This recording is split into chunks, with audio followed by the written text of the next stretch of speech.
The wreckage was located on the seafloor within days, but because of the depth, more than 8,000 feet, recovery was never possible. The Thresher remains where it fell, and the men who served aboard it were never brought home. Investigations followed almost immediately.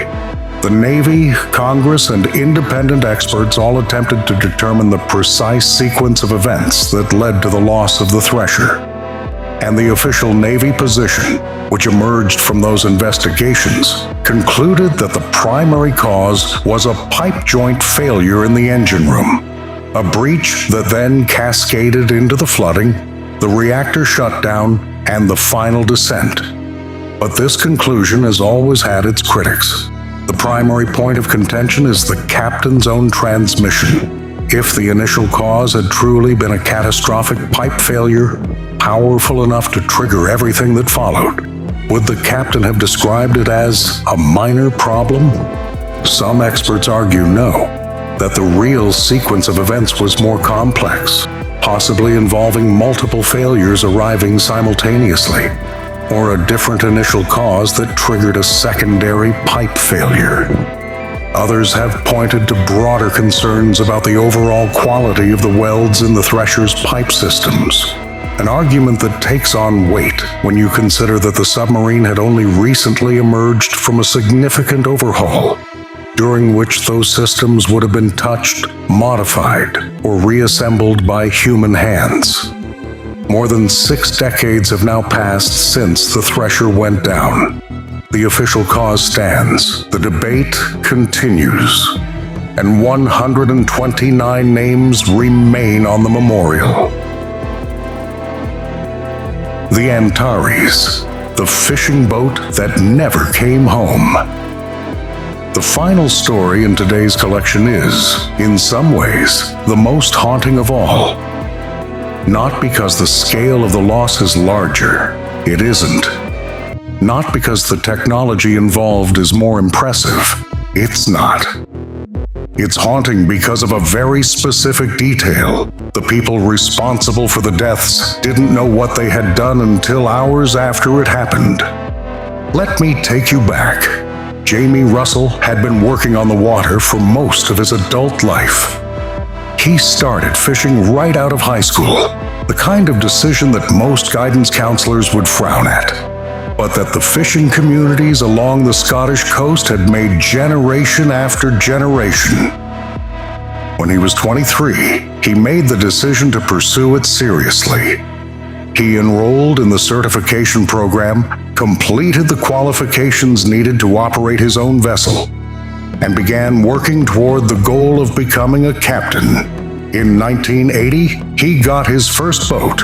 7 years later, in 1987, he was ready for a step up, and he found a 57-foot vessel called the Antares, an older ship originally launched from the northeast coast of Scotland in 1965, but maintained carefully and known for its reliability. By 1990, Jamie had been running the Antares for 3 years. That November, he decided to expand his approach. He'd spent most of his career bottom trawling, dragging cone-shaped nets along the seafloor to catch species that live at depth. But that November, he switched to mid-water trawling. The nets were larger, designed to sweep through the water column higher up from the seafloor, targeting species like mackerel, herring, and blue whiting, commercially valuable fish that move in enormous schools through the mid-depth zones of the ocean. The area he chose to work was the Firth of Clyde, off the western coast of Scotland, near the Isle of Arran, just to the northeast of the island, in a region called the Bute Sound. There is a deep trench running through the seafloor, nutrient-rich, productive, and known among local fishermen as an excellent spot. On the night of November 18th, Jamie and his crew set out. They worked the area for 3 days, a normal rhythm for that kind of fishing. They weren't alone out there. Other boats were working the same trench, and the captains stayed in radio contact to coordinate positions and avoid tangling their nets with each other. Each night, they would bring their catch to a nearby port and return the next day. On the evening of November 21st at 5:30 in the afternoon, the Antares headed back out to the southern end of the trench. 2 other vessels were already there. Jamie radioed the other captains to let them know his plan. He was going to take the Antares north of the trench, turn toward the Isle of Arran, and see what he could find in that direction. He also mentioned that once they'd made that turn, he was planning to get some sleep, and one of his crew members would take over the radio if the other boats needed anything. The 3 vessels spread out across their working area in silence, towing their nets, each crew focused on the business of the night. Somewhere before 10:30 in the evening, the Antares made its planned turn. Jamie headed below and his crew continued working. Around that same time, one of the other fishing vessels passed near the Antares. The lookout saw the Antares raise its nets, change direction toward the northwest, and then lower them again. Standard procedure, nothing unusual. The 3rd fishing boat was visible nearby, and the lookout's attention shifted. 10 minutes later, the watchman on both of the other vessels reported something wrong. Neither of them could see the Antares anywhere. There was no fog that night. The sea was calm. Visibility was good. A missing fishing boat in those conditions isn't easily explained away by distance or darkness. The other captains radioed each other. Neither had seen the Antares leave the area. Neither had received any communication suggesting Jamie or his crew had moved on. They waited a few minutes, then a few more. The Antares did not reappear.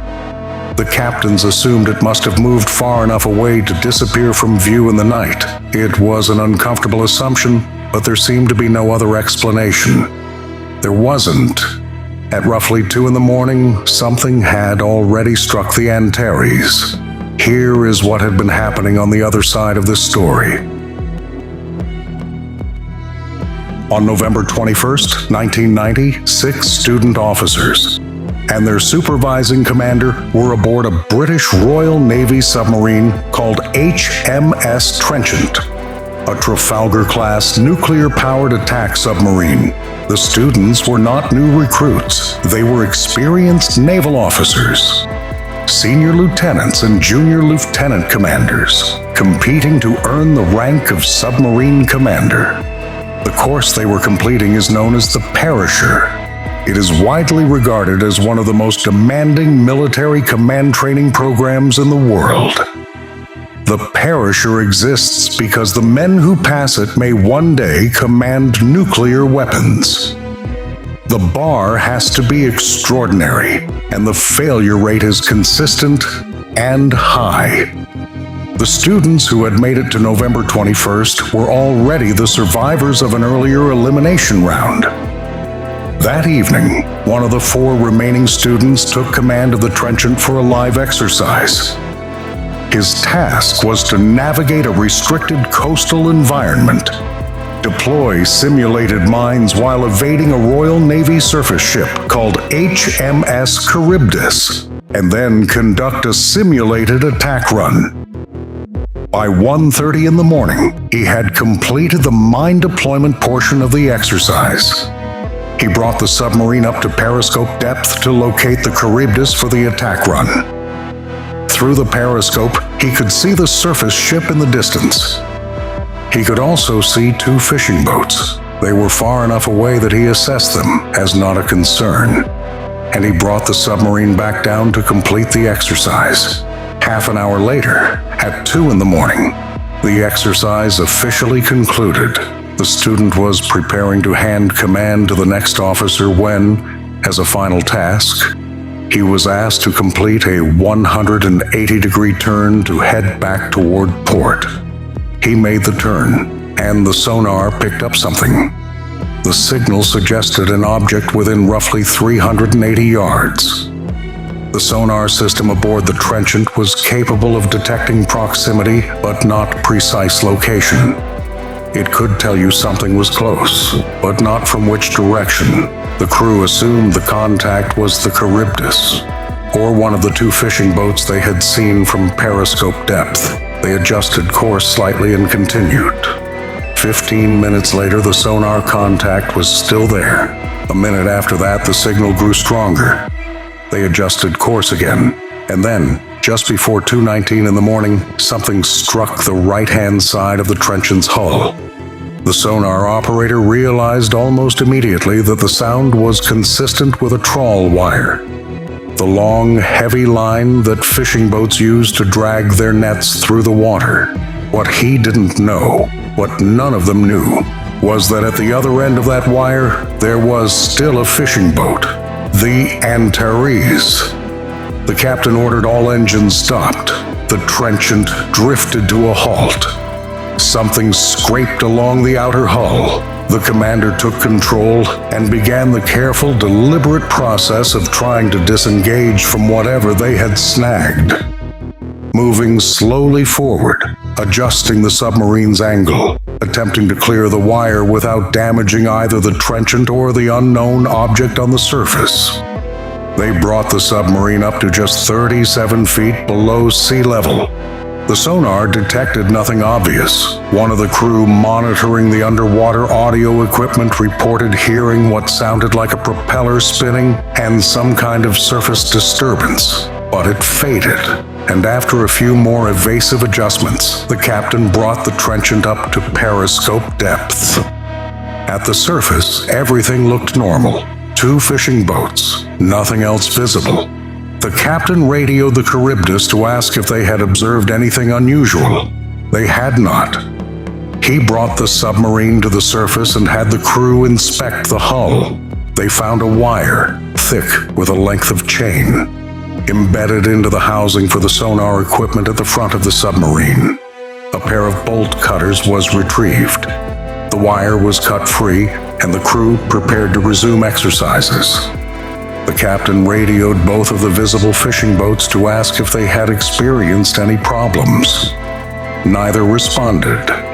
At 5 in the morning, with no alarm raised and no indication that anything serious had occurred, the trenchant submerged again, and the training exercise resumed. In the meantime, the operations room on shore had received the incident report. What they read alarmed them significantly more than it had alarmed the captain. Fishermen in the Firth of Clyde had been raising concerns for years about the danger posed by submarine activity in what some of them had begun calling Submarine Alley. In 1982, a ship called the Shiralga had been caught in an interaction with a submarine and dragged approximately 10 miles before finally capsizing. The men aboard the Shiralga were rescued, but the outcome had been close, and it had never been properly resolved in terms of safety protocols. The operations room understood immediately that something might have gone very wrong with the fishing boats in the area. They contacted the search and rescue services.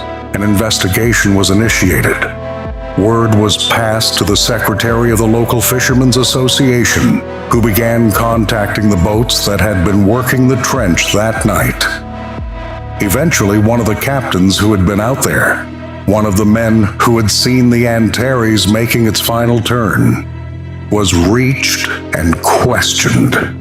As the conversation progressed, the realization settled over him slowly. The way terrible things sometimes do. The Antares had been there when the trenchant passed through, and then the Antares had not been there anymore. The secretary tried to raise the Antares on the radio. No response. Every harbor in the region was checked. The Antares was not in any of them. Helicopters were launched. Within a short time, they located fish boxes floating on the surface and a thin layer of oil spreading across the water, in the exact area where the Antares had last been seen. 31 fishing vessels from the surrounding area came out to help. Sonar was deployed. A buoy was laid at a location where the underwater readings indicated something significant on the seafloor. It was the Antares. The vessel was eventually salvaged from the bottom, but there was nothing salvage crews could do for the 4 men who had been aboard her. Jamie Russell and his crew had no time to reach the life rafts. Those had been secured and couldn't be freed quickly enough in the chaos. When the trawl wire caught, the boat was dragged down and capsized within moments. Water flooded the vessel. The 2 men who had been in the wheelhouse tried to break a window to escape. One of them managed to get a hammer, but the Antares was already sinking too fast. They were taken to the bottom in an area of the ocean that is hundreds of feet deep. The inquest that followed determined that the trenchant had caught the Antares trawl wire, and the force of a submerged nuclear submarine moving at speed had simply been too much for the small fishing boat to survive. The deaths were determined to be accidental. No criminal charges were filed. The Royal Navy still uses the Firth of Clyde for the perisher course. They say the protocols have been updated to be more careful about fishing activity in the area. Jamie Russell was 33 years old. Closing thoughts. 3 stories, 3 different sets of circumstances. 3 different outcomes on the surface. One where everyone survived, one where all were lost to the deep, and one where 4 men died because of a decision made without knowledge that a decision was even being made. What connects them is the ocean itself, and the degree to which we still, even now, do not fully understand it. The eddy that pulled a military submarine toward a 10,000-foot trench had never been documented from beneath the surface before.